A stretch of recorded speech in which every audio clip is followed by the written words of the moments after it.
Steve, well done. 2-1 victory. What are your thoughts after what was an eventful afternoon? Yeah, no, it was eventful. I think we had some good performances out there today. I just said there, I'll start off with, I think that I've overtrained the players this week. I think that's why there was a little bit of lethargy in us, 60 minutes plus. I think that I'd overtrained them this week, so there's a lesson in there for me.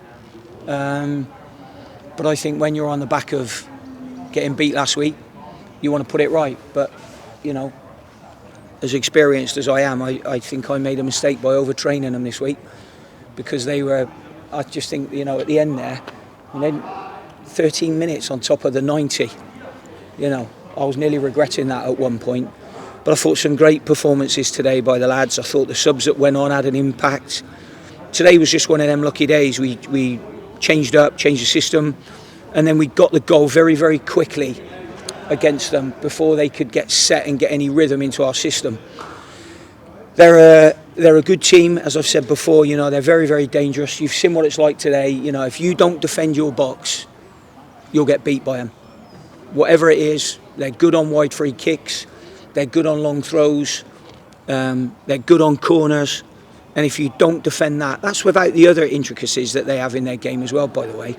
They're not just that, And I thought that coming into today's game, this was going to be a really, really dangerous game. And when I'd looked at Burton Albion in the lead up to this, and I said to the players, I'd written more about Burton Albion in this game than I'd written in any other team that I'd watched so far this season. And, just thankfully the lads have listened to it, really. But, yeah, Marco Morosi at the end there, dislocated finger, cut his hand. That's the reason, obviously, there was so much time added on. I thought he was magnificent in goal today.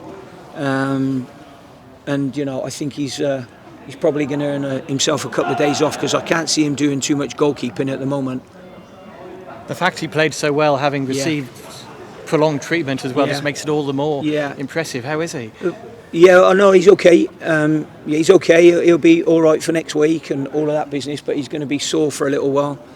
George Nurse took a really heavy knock, and it was a day when we were light on defenders, funny enough. So, when people talk about the flexibility of the squad, today's the day that you want your squad to be able to work. So, thankfully, the recruitment took us that way. And I think that I think missing Tom Flanagan in a game like today is not ideal, because Tom's another 6'3" defender that you need in these games.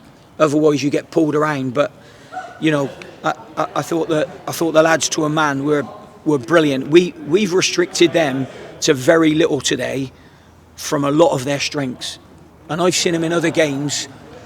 Have shots on goal from second phase, first contacts not being won, flicks being won, balls going out the back post, and they're really, really difficult to defend against.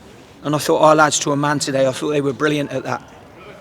Couple of good goals as well. Well worked and well taken by Christian Sadie and Ryan Bowman. Yeah, really pleased with those goals. I thought today there were some parts of that game where we had played probably our best football in spells as well. I thought Carl Winchester was very good in there today. I just thought all round it was a really, really good win for us. 2 starts, 2 goals now for Christian Sadie. What about the impact he's had since coming into the club? Well, I did say to him that 2 in 2 is not good enough. When he gets 20 in 20, then he'll get a well done. So let's see how he goes. Keep him going.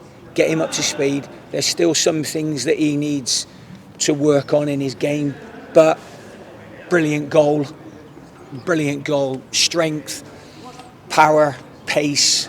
He's almost undefendable at times, but he's got to keep that going. We've got to make sure that we keep the hammer down on him and make sure that he's fit, probably more than anything else, and get him even sharper.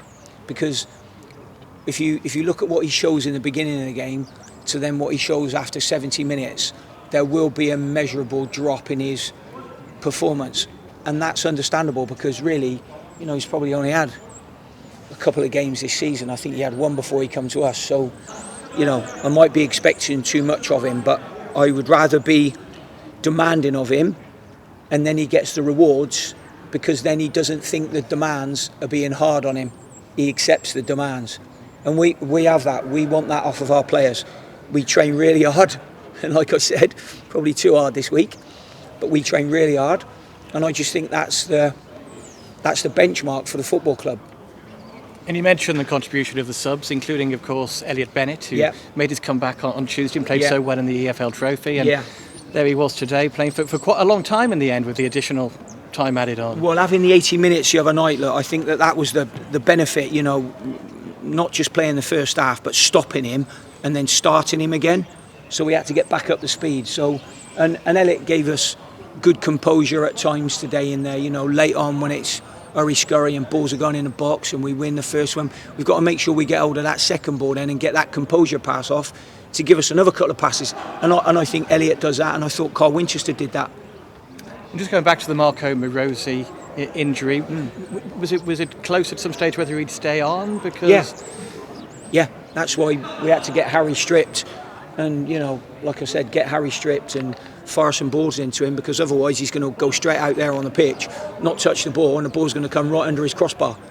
Because the minute Marco was down, all of a sudden then they had about 6 men around him on an in-swinging corner. Not ideal.